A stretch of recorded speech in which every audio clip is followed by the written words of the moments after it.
The sheets were wrong. That was my first thought before I even opened my eyes.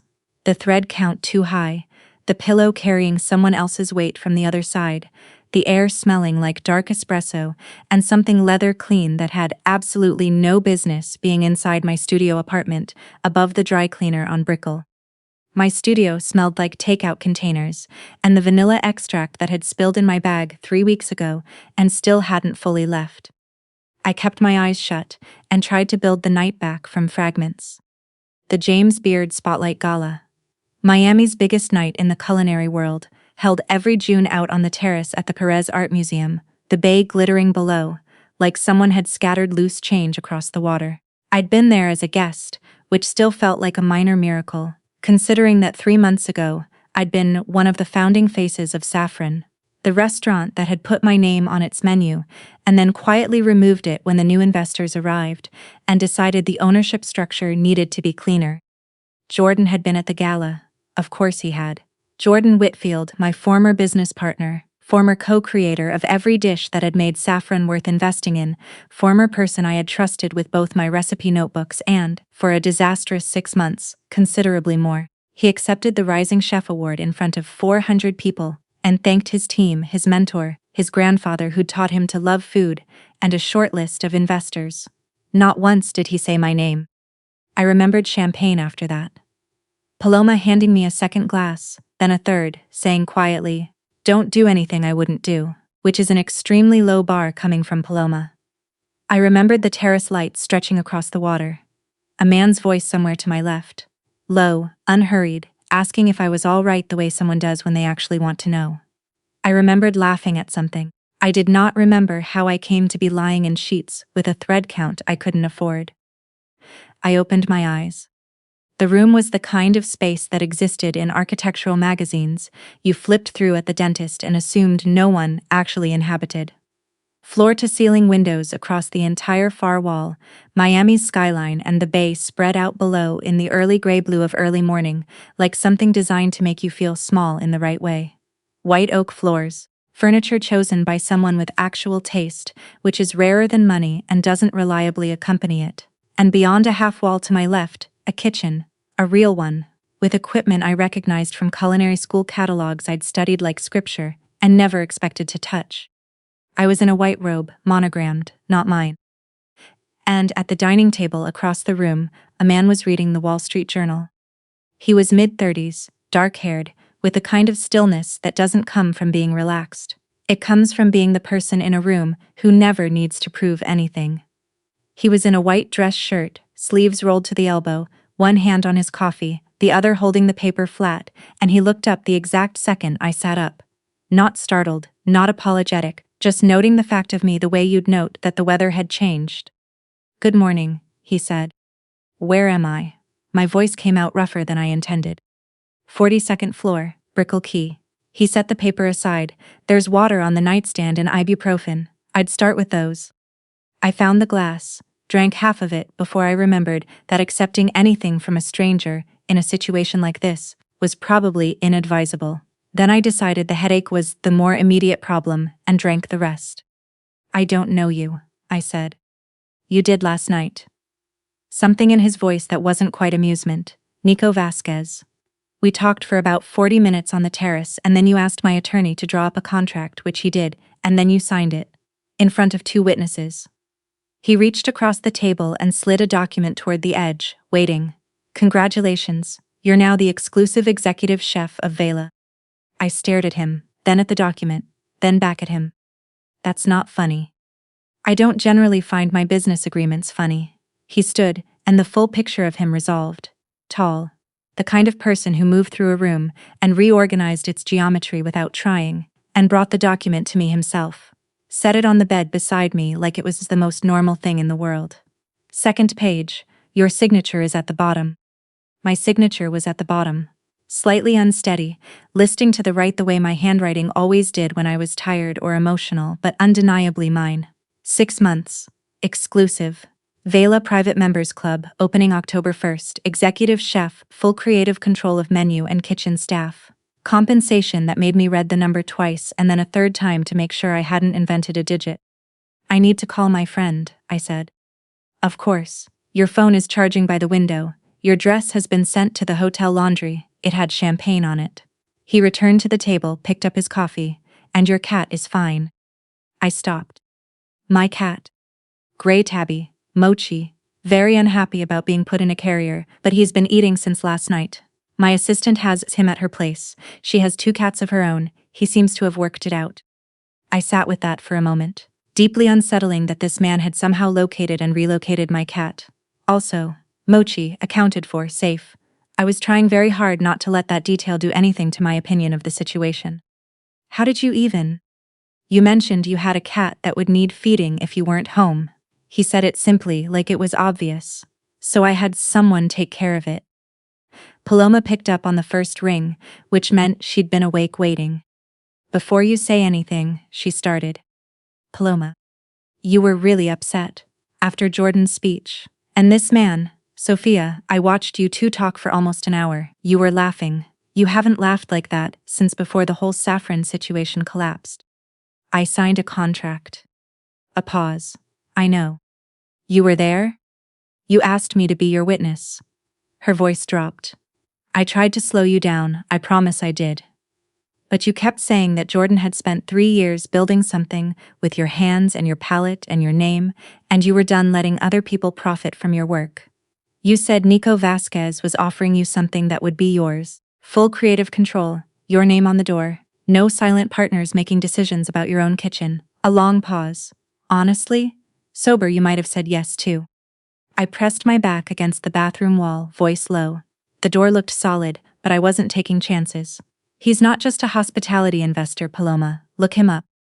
I did, last night. The silence that followed held information she was deciding how to deliver. He's legitimate, on paper. And off paper. Off paper is a little less clear, she exhaled. But Sophia, his name carries weight. Nobody's going to bother with you if they think you're connected to him. Especially now. She stopped. Especially now what? There's something going around about Jordan. About the money that came into Saffron. That it wasn't entirely clean. That Jordan knew and didn't care, and that some of the people involved are the kind you don't walk away from owing a conversation. Her voice was careful. And 2 nights ago, someone broke into your apartment. The bottom dropped out of my stomach. Mrs. Okafor heard it, Paloma continued. She called me because she couldn't reach you. By the time she looked out, they were gone. Nothing obvious was missing, but the place was gone through. Drawers, cabinets. They were looking for something specific. A breath. I don't think it's about you, I think it's about Jordan. But until we know what they wanted, I can't go home. I don't think you should. Not yet. He didn't look surprised when I came back out and sat across the table from him. He'd poured a second cup of coffee and left it at the empty chair, which I noticed and deliberately chose not to feel anything about. Tell me about Jordan Whitfield, I said. Nico set his cup down. How much do you already know?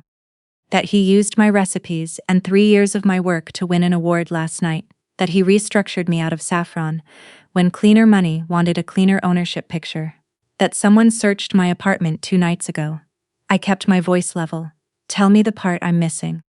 He looked at me for a moment, measuring, not dismissive, which I was beginning to understand, was just how he assessed things he was deciding whether to trust. 3 of the investors backing Jordan had a silent stake in a supply network I operate, distribution and sourcing for the hospitality industry. A pause that held its own clarification without stating it. Whitfield knew. He was using Saffron's accounts as a pass-through, small amounts, spread across vendor payments, nothing that would flag a routine audit. When I noticed the irregularities, he went dark. Then last night he walked into a room with 400 witnesses and accepted an award. A very slight shift in his expression. It was not a careful choice. And they think I knew. The people looking for him don't know what you knew. That makes you a liability, regardless. A witness, or a willing partner. Neither is a comfortable position. I watched a pelican cross the window in a long, unhurried glide. So staying here, I said, that's not just about the contract. The contract is real. I meant every term in it. He turned his coffee cup slowly, a small human gesture in an otherwise very controlled person. But yes, right now, being visibly connected to my name offers you a kind of protection that your own name can't. I'm not Jordan's partner. I'm the person he spent 3 years stealing from. I know. The simplicity of it was almost disarming. That's why I'm telling you this instead of a version of it. I did not leave, not that day and not the next. The penthouse kitchen made me want to sit down and compose myself before touching anything. A wolf range with 8 burners, a marble island long enough to actually work at without elbowing yourself, a pantry stocked with ingredients that someone with real knowledge of food had selected. By the 3rd morning, I stopped pretending the kitchen was just scenery and started using it. Nico appeared while I was reducing a pan sauce. I hadn't planned for an audience, but the smell of shallots and white wine and thyme had a way of traveling. You cook when you're stressed, he said from the doorway. I cook when I'm alive. This is just the stressed version. I didn't look up from the pan. Less attention to plating, more attention to the sauce. He came in and leaned against the far side of the island, a carefully maintained distance that I registered and didn't comment on. What's the difference? When I'm plating something for a guest, I'm thinking about them. What they need the dish to do.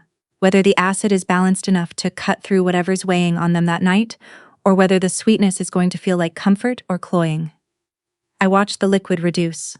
When I'm just cooking, I'm thinking about process. Heat. Control.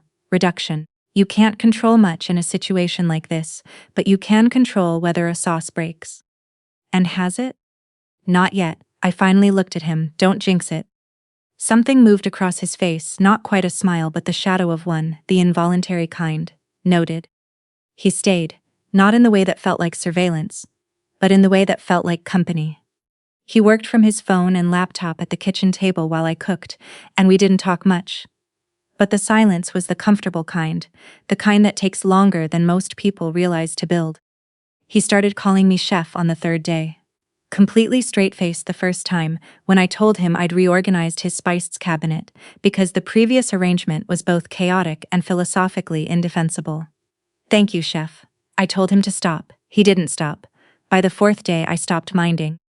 Paloma came on the 5th day and took in the penthouse, with the expression of someone quietly recalibrating everything. Okay, she said, after Nico had stepped out. Don't.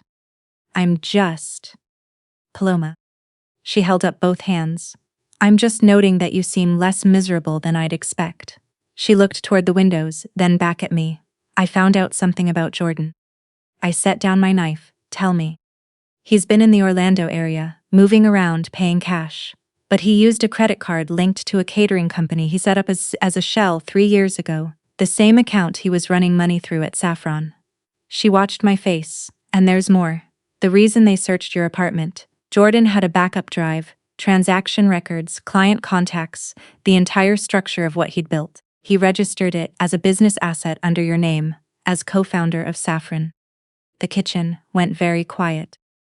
He made it mine, I said. He made it yours.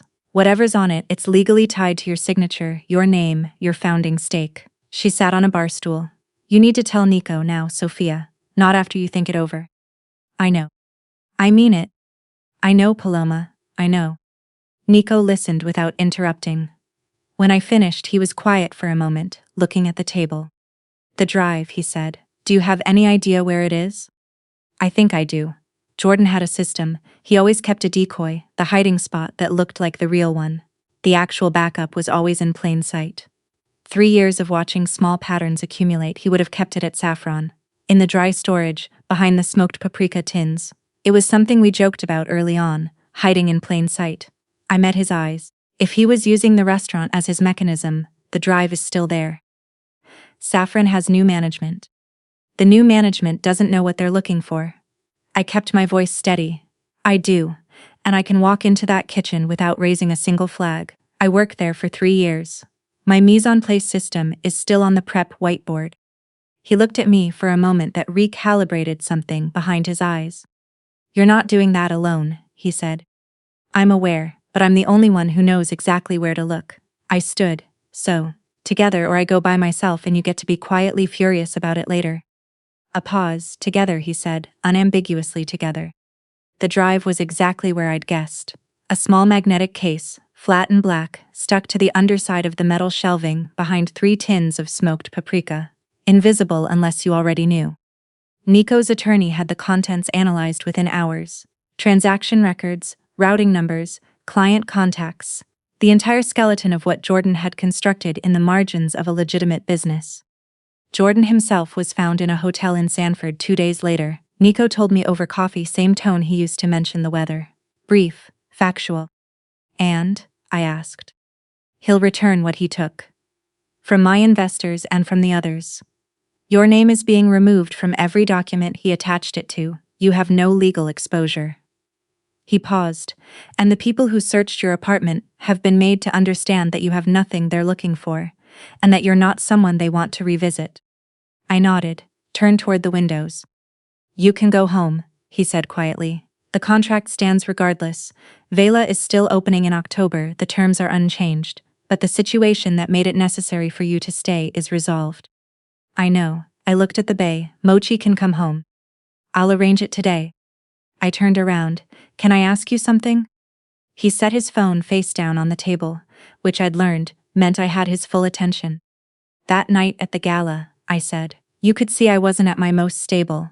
Why did you let me sign anything? He was quiet for a moment that felt like he was choosing between several honest answers. Because you weren't as unstable as you think. You were angry and you were grieving. 3 years of work, a partnership. Your own name taken off something you built. But when you talked about food, about what you wanted Vela to be, what you wanted a kitchen to feel like when it was actually yours, you were completely clear. His eyes stayed on mine. You knew what you were signing, you wanted it. I thought it would be worse to stop you and let you regret it in the morning than to let you have the thing you'd been denied. My name on everything, I said softly. Your name on everything, no one else's decisions in your kitchen. A beat, it still stands, all of it. I know. I crossed the room and sat across from him the way I had that first morning when the contract was still incomprehensible. I'm not asking about the contract. The stillness that came over him was different from his usual kind, less controlled, more careful. What are you asking? He said. Why you stayed at the table every morning while I cooked. Why you had someone get mochi before I even thought to ask. Why you told me the truth about Jordan instead of a version of it that would have been much easier to manage. I held his gaze. You could have kept this entirely professional. You made a choice not to. The quiet that followed was long enough that the ice maker produced its periodic sound from the kitchen, which I'd stopped noticing days ago. You reorganized my spice cabinet, he said finally, alphabetically but within categories by use. That's a better system. It is. Something moved through his expression, quiet and real. You made dinner the second night without being asked and set a place at the table for me without making anything of it. You treated this space like somewhere you were allowed to exist rather than somewhere you were being stored. He paused. Most people in your position would have performed either fear or gratitude every minute. You made pasta and didn't explain yourself. I was stressed. I needed to cook. I know. This time the smile reached his face fully, and it rearranged him in a way I hadn't expected. Took all that stillness and turned it warm. You told me. We looked at each other across the table for a moment that had very little to do with contracts, or Jordan Whitfield, or missing drives. I'm not going home yet, I said, if the offer stands. It stands. Professionally. Of course. And, I said, otherwise. He reached across the table and turned my coffee cup so the handle faced toward me, a gesture so small and deliberate it made something ache a little in my chest.